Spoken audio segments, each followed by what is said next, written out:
Sony pictures হঠাৎ করে একটা বোম ফাটালো। রেসিডেন্ট এভিল নতুন ট্রেলার রিলিজ করে দিল। কোনো নাম্বার নেই, কোনো সাবটাইটেল নেই, শুধু নাম একটাই, রেসিডেন্ট এভিল। আপনারা হয়তো অনেকেই ভাবছেন এটা আগের মুভির তো এক্সটেন্ডেড ভার্সন। একদমই কিন্তু না, পুরো ভুল ধারণা। এটা সম্পূর্ণ নতুন, একদম স্ক্র্যাচ থেকে তৈরি করা হয়েছে। আজকের ভিডিওতে আমরা জানবো আগের ফ্র্যাঞ্চাইজিগুলোর সেই ভয়ানক ইতিহাস এবং নতুন ট্রেলারের ভেতরের গল্প। ভিডিওটা অবশ্যই শেষ পর্যন্ত দেখবেন। চ্যানেলে নতুন হলে সাবস্ক্রাইব করতে ভুলবেন না। আসুন একটু পিছনে ফিরে যাই। 2002 সাল প্রথম এসেছিল রেসিডেন্ট এভিল। মিলা জোভোভিচের অসাধারণ অভিনয় আমাদের কাঁপিয়ে দিয়েছিল। সেই দ্য হাই, লাল লেজার রুম আর হাজার হাজার রক্তচোষা জম্বি। হরর আর অ্যাকশনের এক নতুন ব্লেন্ড। এরপর একে একে আসে 6টা part: apocalypse, extinction, afterlife, retribution আর ফাইনাল চ্যাপ্টার। সেই সময় এই সিনেমাগুলো ছিল এক একটা মাস্টারপিস। আমব্রেলা কর্পোরেশনের টি ভাইরাস লিক করে সারা বিশ্ব ধ্বংস হয়ে যায়। আর সেই ভয়ানক লিকার মনস্টার আর নেমেসিস আমাদের ঘুম হারাম করে দিয়েছিল। কিন্তু সত্যি বলতে অ্যাকশন বাড়াতে গিয়ে গেমের আসল হররটা যেন কোথায় একটু হারিয়ে যাচ্ছিল। এরপর 2021 সালে ওয়েলকাম টু র্যাকুন সিটি তৈরি করা হয় এবার একটা নতুন সিনেমা।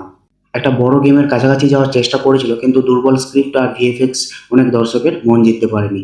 ফ্যানরাও বেশ হতাশ হয়েছিল, কিন্তু এবার সব কিছু বদলে যাচ্ছে।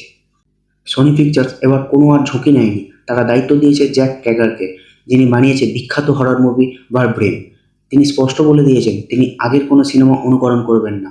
এমনকি তিনি লিওন বা ক্লেয়ারের গল্পও আবার বলছেন না, কারণ সেই গল্পগুলো আগেই বলা হয়ে গেছে।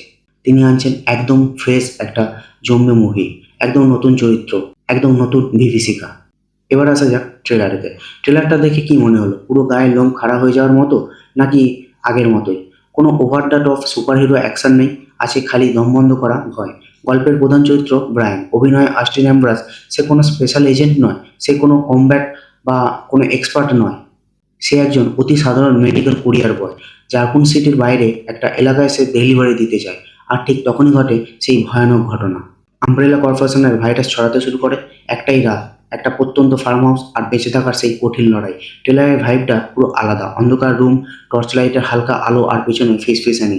ট্রেলার দেখে অনেকেই হয়তো রেসিডেন্ট ইভিল 7 কিংবা রেসিডেন্ট ইভিল 2 এর সেই টেনশন ভরা জম্বিদের কথা মনে পড়বে। এখানে জম্বিরা ধীরগতির হলেও ভয়ানক এবং নিষ্ঠুর। সাউন্ড ডিজাইন এতটাই মারাত্মক যে থিয়েটারে যখন বসবেন তখন কিন্তু ভয় পেতেই হবে। সিনেমার কাস্টও আছে দারুণ চমক। অস্টিন অ্যাম্ব্রাস, পল ওয়াল্টার, জ্যাক চেরির মতো অনেক বড় বড় পরিচিত মুখ। তবে তাদের চরিত্র সম্পর্কে এখনো অনেক কিছু তথ্য প্রকাশ করা হয়নি। এবার কেন এই রিবুটটা অসাধারণ হতে পারে? প্রথমত, এটা সাইফাই অ্যাকশন নয়, এটা নিখাদ একটা জম্বি সিনেমা। দ্বিতীয়ত, পরিচালক গ্রাউন্ডেড গল্পে খুবই বিশ্বাসী। ট্রেলার দেখে তো মনে হচ্ছে প্র্যাকটিক্যাল এফেক্টের উপরেই তিনি বেশি জোর দিচ্ছেন।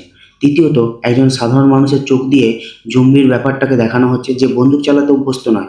তাই তার ভয়টা আমাদের নিজস্ব ভয় হয়তো মনে হতে পারে। মুভিটা সিনেমা হলে আসছে 8ই সেপ্টেম্বর।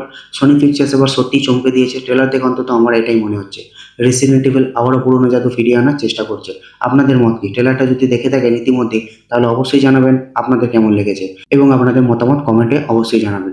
ভিডিওটা ভালো লাগলে লাইক করুন, বন্ধুদের সাথে শেয়ার করুন, আর যদি আমার চ্যানেলে নতুন হন অবশ্যই সাবস্ক্রাইব করুন। দেখা হবে পরের কোনো এক ভিডিওতে। ভালো থাকবেন, সুস্থ থাকবেন। জয় হিন্দ, বন্দে মাতরম।